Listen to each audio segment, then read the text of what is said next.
All right, what's your name? Amber. All right. What do you do at Rancho Milagro? I am a substance abuse counselor. How long have you done that? I've been doing that for 9 years. 9 years? Okay. How long have you been sober? I've been sober 16 years. Wow. I just had my birthday the other day. When is your birthday? May 14th, 2004. It's a long time ago. It's like What made you find sobriety? 16 years ago, I was completely broken. I was strung out on heroin and meth. I had 2 children, and I was not the best mom. And I can look at that today and say I was not the best mom. I was a horrible mom. But at the time, I thought I was a good mom because I still provided, but I wasn't mentally and physically and emotionally there for my kids.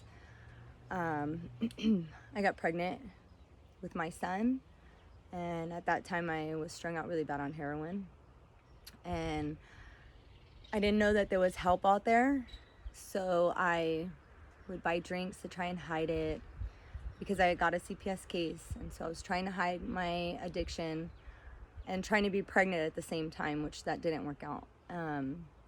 So eventually I knew it was wrong. I still had some kind of morals in there, knowing that it was wrong getting high while I was pregnant.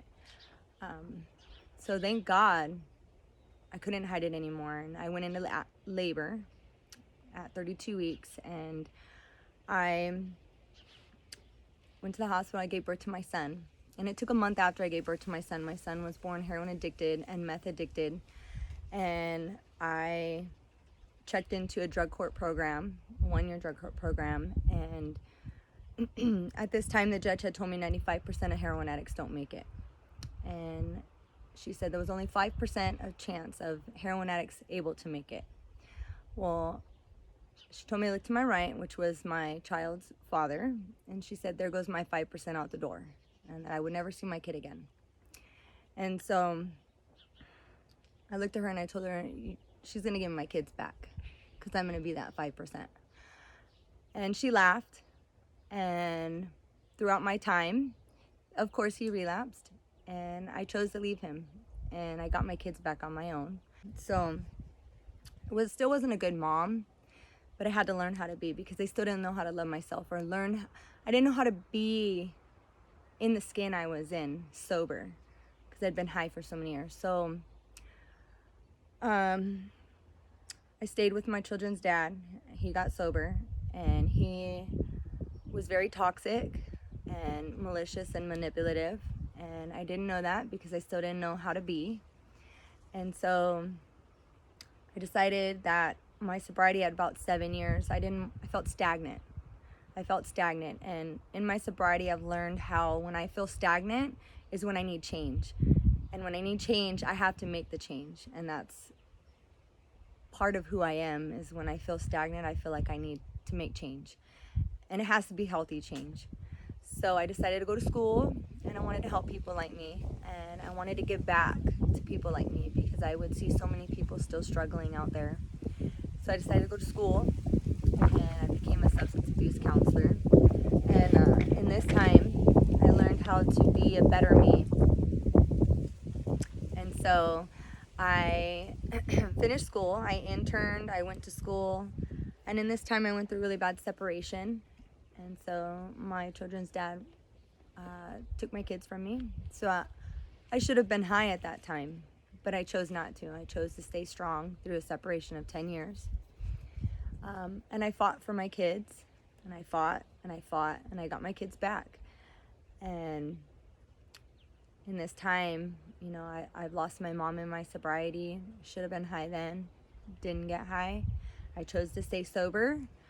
And I've just been making it.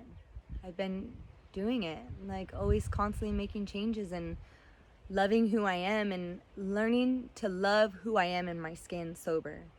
And like I say, getting high on life, because I don't need to get high anymore. What makes you different in being a counselor? Like I said, getting high on life. Getting high on life. It's God's day. It's God's day. So yeah, and God is a very big part of my recovery. I love God. If it wasn't for God, I say God put all these obstacles in my life to make me stronger, who I am.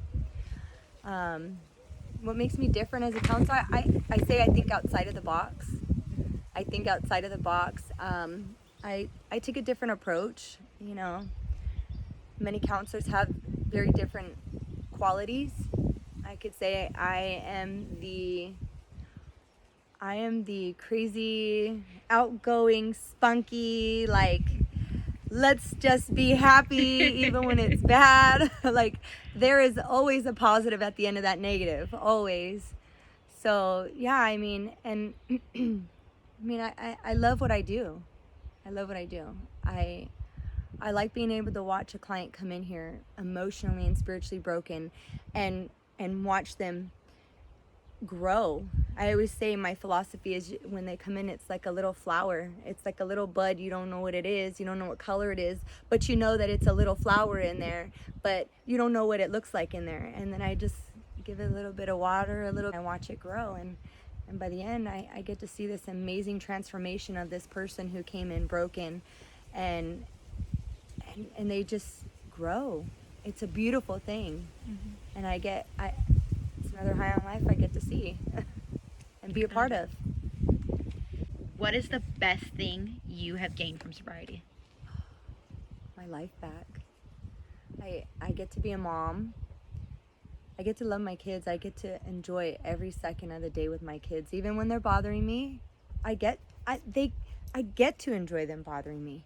I get to sing with them. I get to play with them. I get to be a part of their schooling. I get to be a part of watching them grow. I get to be a mom to them. I get to be an example.